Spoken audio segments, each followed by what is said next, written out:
Hey guys, welcome to 2026. 2025 is done. Fresh start is here, and now it is the tradition that we go through and talk about the best books of the year, and arguably, even more enjoyably, the worst books of the year.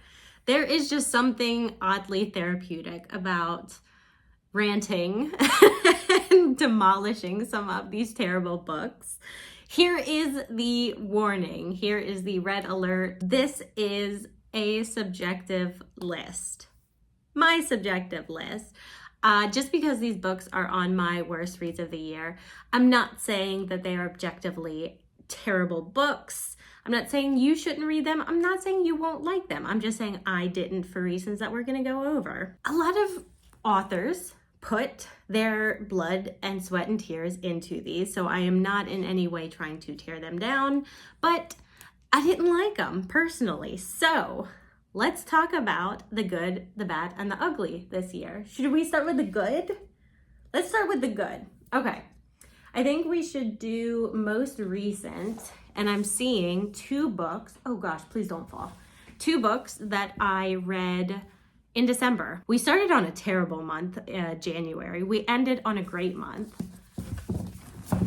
Boom, these two. We've got Once Upon a River by Diane Setterfield, and we have Migrations by Charlotte McGonigal, if that's right, I don't know. These both ended up being, I think, 4 stars. Each of them 4 stars. They were like, this one was right on the cusp of being a 5-star, but I only gave a few books this year 5 stars because I am really particular and stingy with my 5 stars. I save them for like life-changing books.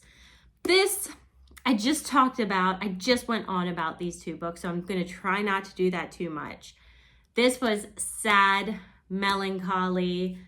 Both had really beautiful writing. This was more cozy and mysterious and slightly supernatural, kind of magical realism.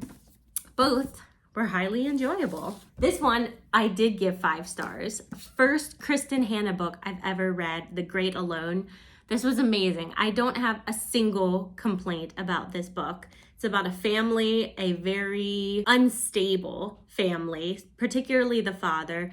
They move to Alaska, out in the wilderness, try to homestead. Doesn't go well. Mental illness doesn't agree very well with months of darkness and isolation, and it just wasn't great. The romance in this, though, was so much more captivating than so many of the other strictly romance heavy books that I have read. This was great. I want to read all of Kristin Hannah's books now. Kiki's Delivery Service. I'm so excited I bought this year and got to read it so soon. I really want to read more books that Studio Ghibli based their films on. I think it was last year or the year before I ended up reading Howl's Moving Castle. I really enjoyed that. I think this next year I'm gonna try and see if I can find, I think it's called The Village Beyond the Mist, and I believe that is what Spirited Away was based on. At least that's what I've heard. This is about a witch. It's a coming of age story. She moves to this new town. She makes friends. She goes on little adventures. She starts her own business. Very cozy, very charming, very kind of slice of life. The Princess Bride. I think I gave this 5 stars, which is crazy because my 5 stars are usually more like heavy hitting emotional stuff. But this was exactly what I needed at the time. I keep using the word charming, but I'm a sucker for cozy and charming books. It's a book you have so much fun reading. You don't take it too seriously.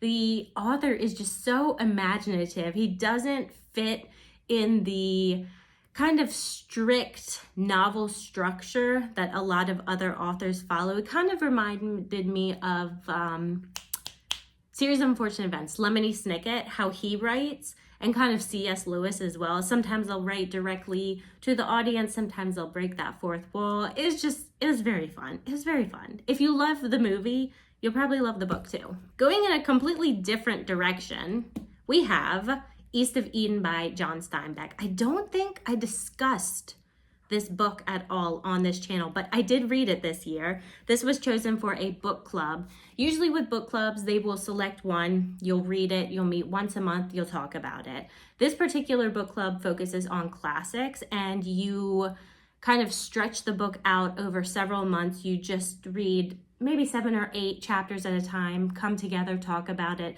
really dissect it, and kind of agonize over every sentence, which I loved. I got so much out of this book. The only other book I've ever read by him was, what's the one about the 2 men? It's really sad. What's it called? Not Grapes of Wrath, because that one's long. Of Mice and Men. I read Mice and Men by him. I really liked him. If you want to get into classics, but maybe you're a little intimidated, John Steinbeck's writing is so user-friendly. I know that's more of like a technical term, but so relatable, so easy to get into. You get really invested in the family drama that spans generations in California. Next, a complete surprise to me. I did not think I was going to enjoy this book at all. This was actually also chosen as a book club pick. I never probably would have read it otherwise. I'm so glad they chose this. Project Hail Mary. I loved this book. I read this in just like a few days, I think. I have never been so emotionally compromised by the friendship between an astronaut and an alien. It was great.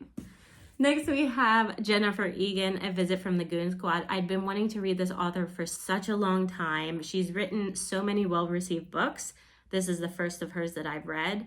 Really clever, connected stories. Beautiful writing. Again, like, you know how some books you'll read certain passages and you're like, yep, that's going to stick with me for years, or I'm always going to remember how reading this passage felt. I still feel that way. I specifically remember distinct phrases in this where I'm like, I'm so lucky to be alive in a time that this book was written. There was 1 or 2 that I think I had packed up that I read earlier this year before I moved to this new apartment. Red Rising, books 5 and 6, really good series. I think it was 2 or 3 was kind of my lowest rated. I don't think Pierce Brown is finished. I think he's still writing the series, but the ending of the series, the last 2 books that I read, so good. Like a space odyssey, really violent, political, lots of action scenes, a ton of great characters. Amazing. Now is time for the best part, which is the worst books. Let's discuss. This is amazing. I love talking about books I love and hate. And I really like talking about books I hate with people who love them. So I hope some of you guys really enjoyed these books. I think for the first, let's give you a 2-for-1, which is Colleen Hoover. Colleen Hoover, What Have You Done? This author, people either love or hate. The first book of hers, It Ends With Us, that's the first book I ever read. People have strong opinions both ways on that. I personally really enjoyed it, which means I was excited to read more of her stuff. And now I'm not so excited. And now I think I just might be done. So this one, I would say, was the worst. This one came a close second, though. Just toxic relationships, terrible people, terrible characters. I didn't think the writing was good. These were just characters that you want to reach out and grab by your shoulders and shake some common sense into. I could not understand why people enjoyed the romance in these. I found the female protagonist really trite and annoying. I found the male protagonist also trite and annoying and toxic. And just, why would someone want that in their life? Not for me. I didn't like it. Next, Disappearing Earth, which was a National Book Award finalist and a New York Times top 10 books of the year. Not for me. So this was, I thought, really deceptive, going by the little paragraph in the back here. This was supposed to be a mystery about two girls who disappear in this icy wilderness, and it's what happened to them. Are they still alive? Who took them? That's what we were promised. That's not what the book delivers. It ends up being about all these women who are copies of one another, pretty much. You can just copy and paste one for another. They're all miserable. They all live in this town and village. And it's just like a chapter each about their stories and how sad and depressed and unhappy with life and the people they live with and the place they live. And it's just, it was a bummer to read, but it seemed like it was like depression without purpose. I didn't like it. Next, The Art Thief by Michael Finkel. I went on about this book, so let's not do that, Christina. I've got a problem with this author. I don't think he's on the up and up with the way he writes, the way he goes about interviewing his subjects. This is about a art thief that the author very obviously thinks is so cool and admires, and he really, really wants you to admire him too, and tries to convince you of that through the entire book. I don't think he's cool. I didn't like it. Under the Whispering Door. This was really disappointing because the previous book I read by this author, TJ Klune, which was House in the Cerulean Sea, loved it. Thought it was amazing. This was so cheesy and fluffy, and I wasn't there for the fluff. I wasn't there for all the heartfelt talks that went nowhere. It was so boring. I didn't have any clear idea of what this world looked like. I thought it was kind of claustrophobic because you're stuck in this little house. It tries to teach you these moral lessons that felt like you were getting them like shoved down your throat. I did not like this at all. This one wasn't terrible, but it wasn't good either. The Cabin at the End of the World by Paul Tremblay. I'm trying to remember, what did I just like so much about this? Oh yeah, repetitive. This is about a group of strangers that arrive at this cabin in the woods, and they think the apocalypse is nigh. And in order to prevent the apocalypse, there's this couple and their daughter vacationing in this cabin, and they need to convince the couple and the daughter that they need to sacrifice one of the family in order to stop the end is nigh from happening.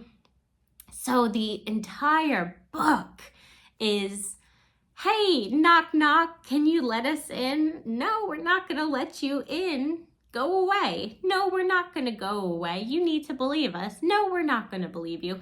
It's so repetitive. It stretches what should be these action scenes out until you're so bored and you're just like waiting for something to happen and nothing is happening. And when something does happen, it feels like the author takes 5 chapters to describe it.